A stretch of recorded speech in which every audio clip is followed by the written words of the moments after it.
Sabi ko sa inyo, may mga puting ahas talaga tayo everyday. Napag-alaman natin na mayroong mag-aaklas at abangan-abangan natin yan. Pero kanina ay meron na naman tayong natanggap na balita. Forced exile or voluntary exile. Napag-alaman natin, ayon sa ating informante, which is magandang balita na pinaghahandaan na ni Bangag ang kanilang exile. Ayon sa puting ahas, kasi ramdam nila na itong mga grupong ito handa nang tapusin ang kadyutahan ni Lisa Tanas. Effective ang lahat ng ating pakikipaglaban. So pinaghahandaan nila ang pagpapatalsik sa kanila. At ang malungkot, yung mga bagmen nila ay noon pa naman ito, hindi na ito actually bago.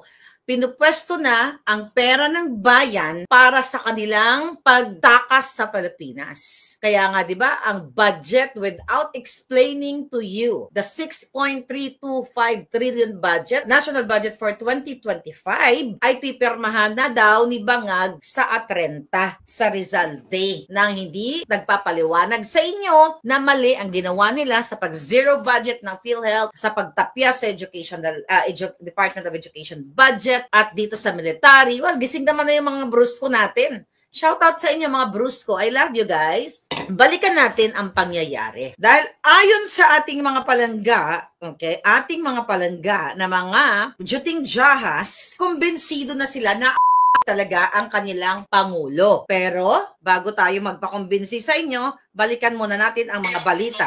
May tayo na presidente. Yan. Ako, balita yan. Mr. President,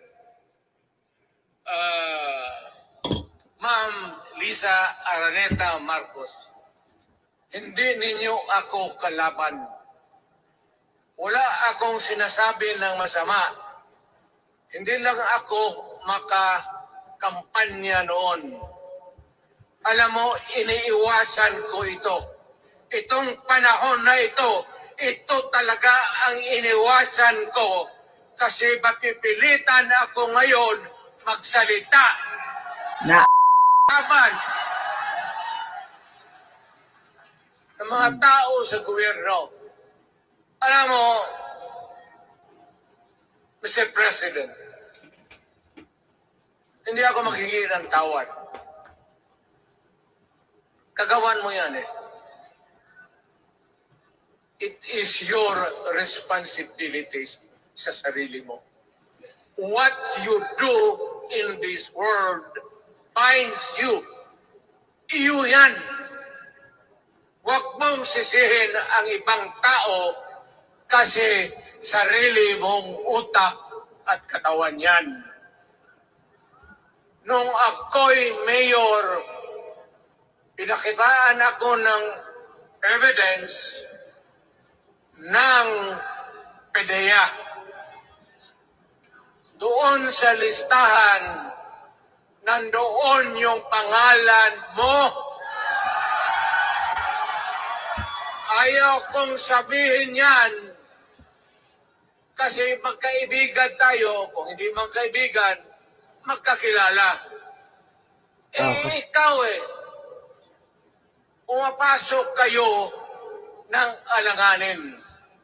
Okay. Doon na lang muna tayo. Binabalikan lang natin, mga palangga, dahil ito ay mga napag-usapan ng mga matitino noong isang araw. Yung expose na yan, na sinasabi ni Pangulong Duterte, January pa yan. Sunod-sunod, lumabas ang PDEA leaks, lumabas yung video, diba? Noong July 22 ng kanyang State of the Nation address. So kaya naman nag-usap-usap, sabi ng ating puting ahas, sabi niya sa akin, Miss Malaga Maharlika, yung ang karamihan ng mga bruskong-brusko, kaya natataranta na si Bangag ngayon, at hindi lang yon, baka pwede daw magorgor sa kanyang pagiging addictus benedictus.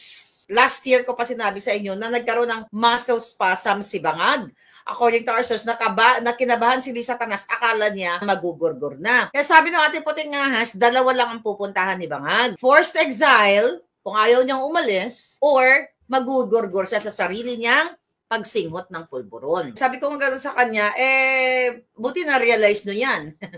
tagal-tagal nyo, sabi ko na gano'n sa kanila. Sabi nga daw ng mga prinsipe ng Kakahuate, ano pa ba ang kailangan i-expose? Mukha nga magaganap na ang sinasabi ni Pangulong Duterte na magagaya ka sa tatay mo. Baka magaya ka. Tapos yung kausap nga natin kahapon, sabi nga daw ng mga katropa niyang Repa Pips doon sa kaharian ng Kakahuate, ano pa daw ba dapat ang expose na pwedeng ilabas? Na ilabas na lahat. Nag-meeting-meeting sila, habang nagkakape sila, lalo na ang pulburon. Sabi ko nga sa kanya, sabi ko, sir, yun na nga eh. Kaya nga araw-araw kami, hindi ako tumitigil. Alam niyo naman, di ba, yung araw ng kagitingan.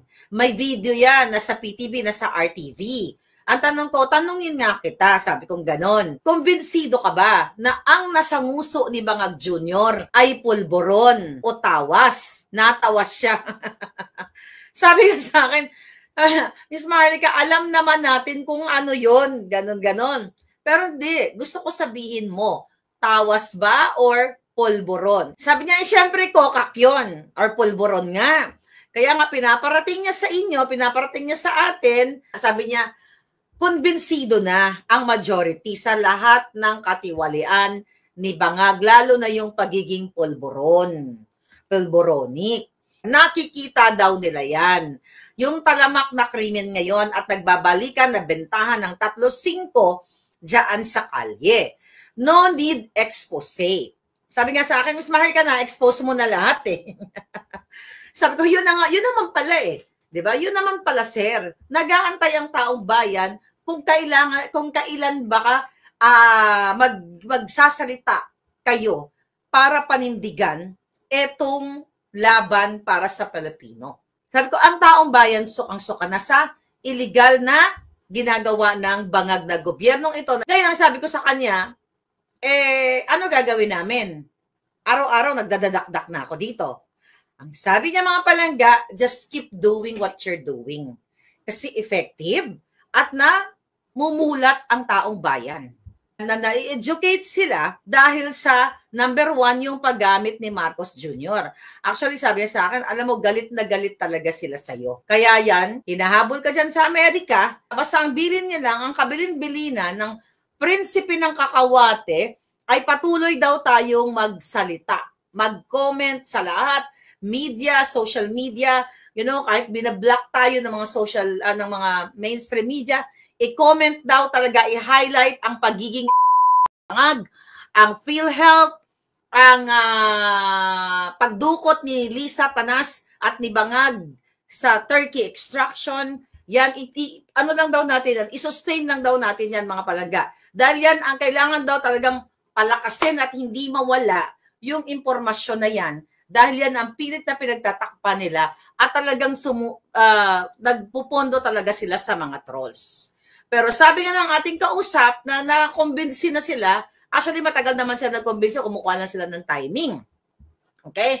Itong mga prinsipe at prinsesa ng Kakahuate.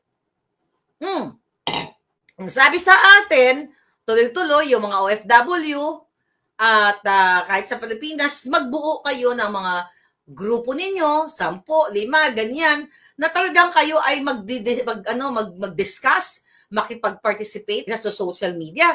Sabi niya kasi ito talaga nila si Sara. When I say ito, i-impeach nila. Tutuluyan nila. Basta eto, tuloy-tuloy lang tayo. Palakasin daw natin ang ating mga hanay.